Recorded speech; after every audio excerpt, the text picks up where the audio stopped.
Bienvenidos, worldwide fans of the planet's hottest entertainment with an edge. Jaime En Fuego here, and once again, Enfuegotainment, welcoming you to my namesake program, and a little bit of a rapido review discussion about a show that just concluded its inaugural season this evening on the AMC network. We're talking none other than Soulmates. Yes, so I reviewed the introductory episode of this, episode 1, the first in the season, and I was honestly underwhelmed. I haven't gone back and rewatched that review, but I remember very distinctively just a little bit of detest I think that I had for just the setup of this show, in the fact that from some peeps behind Black Mirror, so you kind of get the vibe of where this storytelling is going to veer in the anthological format. But essentially, imagine about a decade into the future, we have a test where we can basically determine who your soulmate is based on all of these different, variables and, scientific data, so on and so forth, blah, blah, blah, whatever. Science fiction, obviously, to a degree. But if you could connect with that particular person, if you could, go and find out who they are, most notably, if you're already in a relationship, would you do it? Would you be inclined? Would you be curious? What sort of problems could that potentially cause if you did already have kids, years under your belt in, either, long-term relationship or a marriage?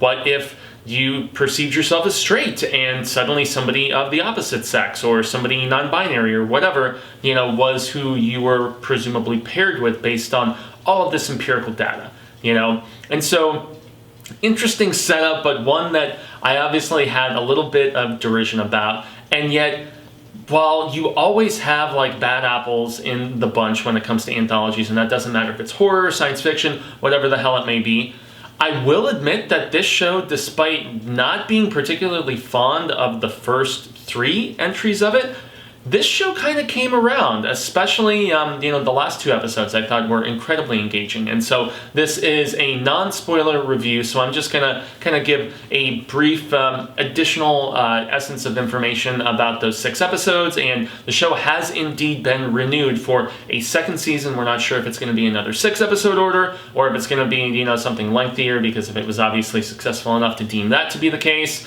writing is on the wall perhaps. But so first episode, a happily married couple, and basically the wife, and they have a child, but she is feeling slightly empty after her friend makes this impulsive decision despite years and years of marriage, and if I recall correctly, child or children, plural, being involved as well. She decides to go and get this test taken just to see if her person is the one that she's actually with, and more often than not, 9 times out of 10, what we see on this show, regardless of whether it's that pilot episode or all of the others, people don't seem to be ending up with the person that is, their natural pairing, their dream soulmate or whatever, or it doesn't work out when paired with. So there's all kinds of variables, but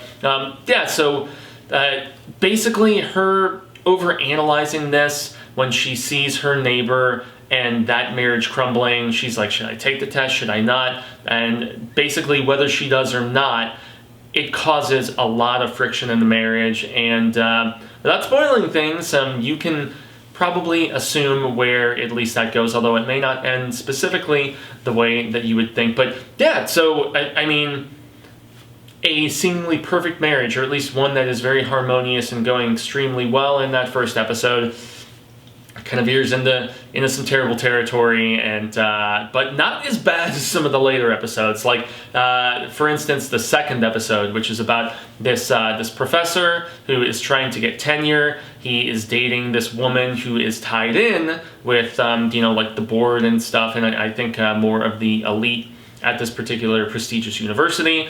And yet, at the same time, there is this presumed match of his that shows up.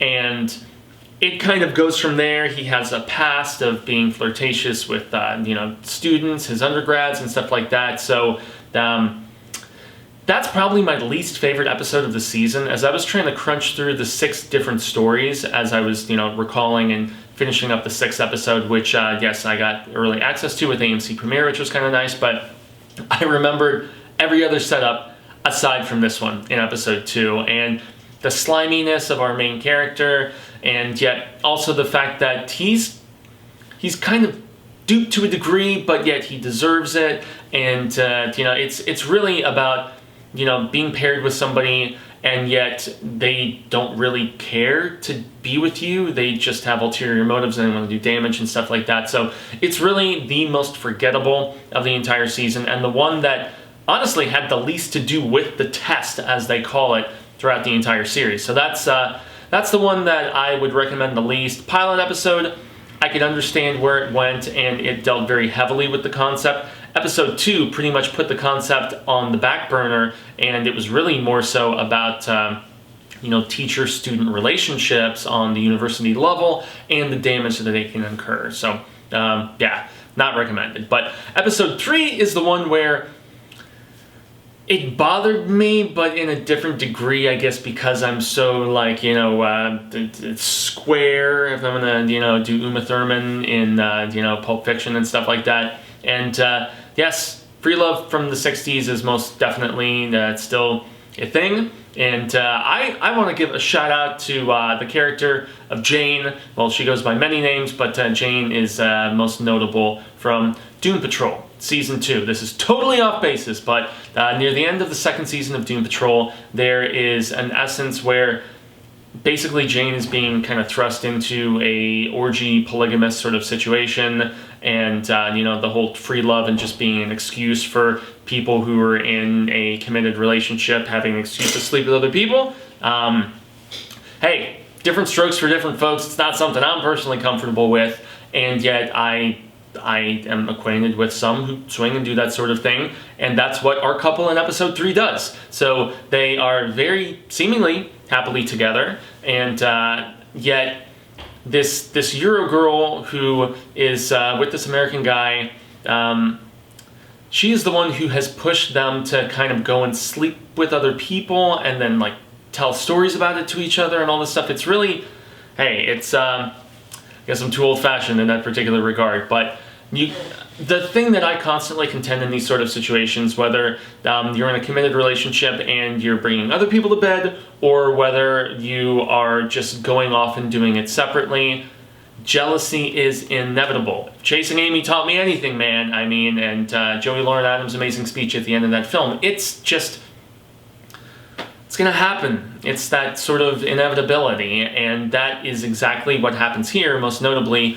when our main lady takes the test, and that's the thing. Lots of characters in this, they're in committed relationships and they decide to take the test, even if they're happy.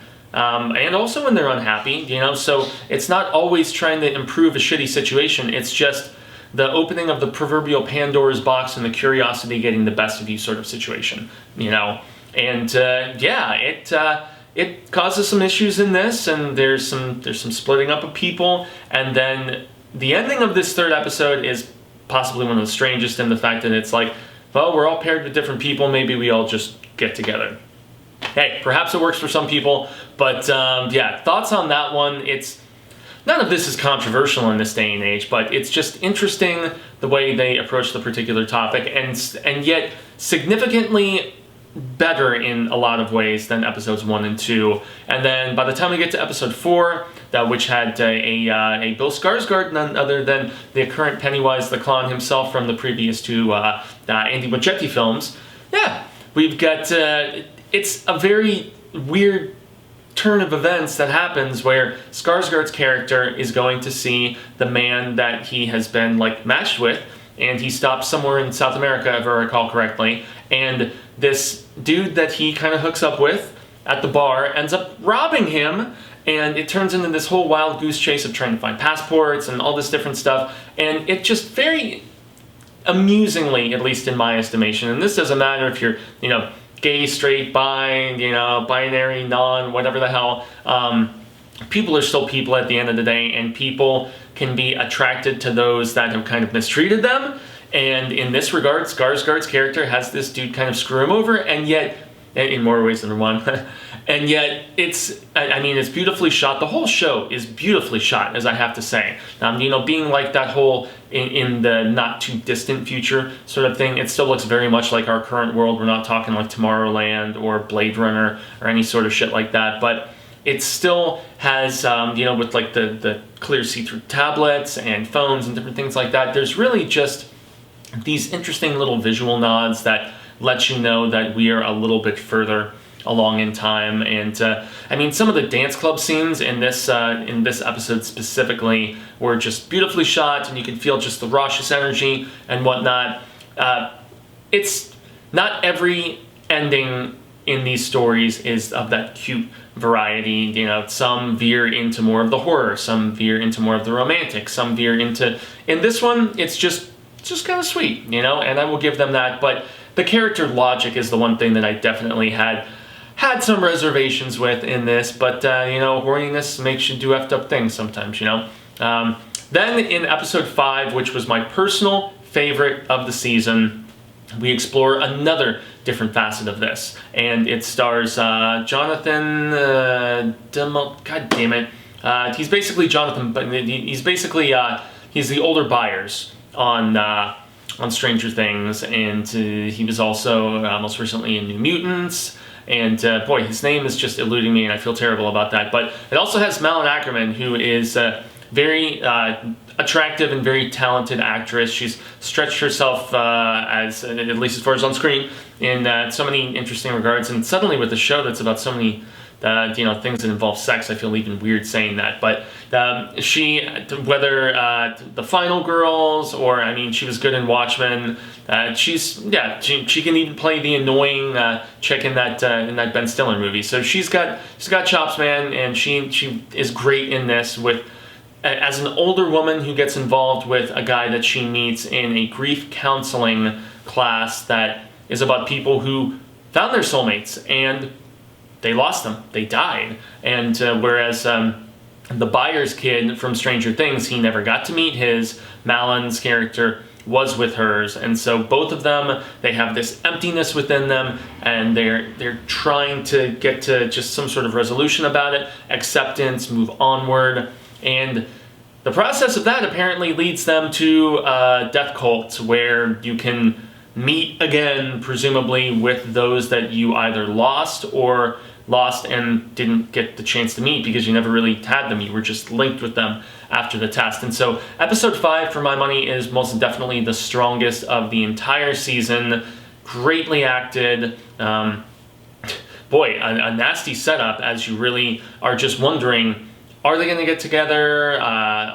Because there's kind of a botched attempt early in the episode. Are they going to succumb to this cult? You know, what the hell is going to happen? This was a terrific episode. It was definitely one of my favorite bits of television in this, like, congested, you know, just very full market of streaming and everything that is going down. But yes, episode 5 was very, very impressive, and yeah, hit me in the feels a little bit.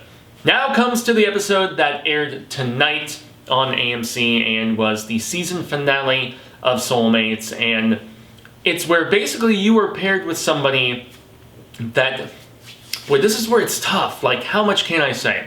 You basically have a Dudley Do-Right. I guess that's it's probably not the proper term. Maybe a Daria Do-Right is the better term. But there's this woman who, you know, she has a day job that she is not particularly fond of, but she lets her coworkers walk all over her. You know, like, hey, I need this shift covered on Monday. I've got this going on. Can you take it? And she's just like, sure. You know, very, very nonchalantly and just accepting. And even though she's got a doctor's appointment that day, she still decides to go along with it. And then in the evenings, she goes and works at a food bank. And then she in turn comes home to, you know, this guy who she basically has an understanding of sorts with, where, you know, take the test, have somebody to live with and share a bed with, but when the results come in and you're finally paired with somebody, because that's the thing.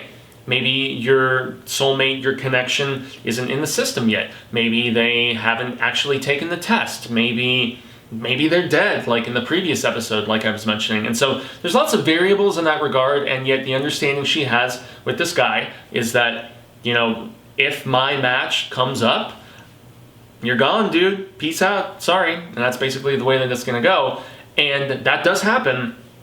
But it's all about what this dude does and why they are matched up. That is the real crux of this. And being the end of the season, being the final episode and everything, I have to spoilers, just for anybody who is happening upon this.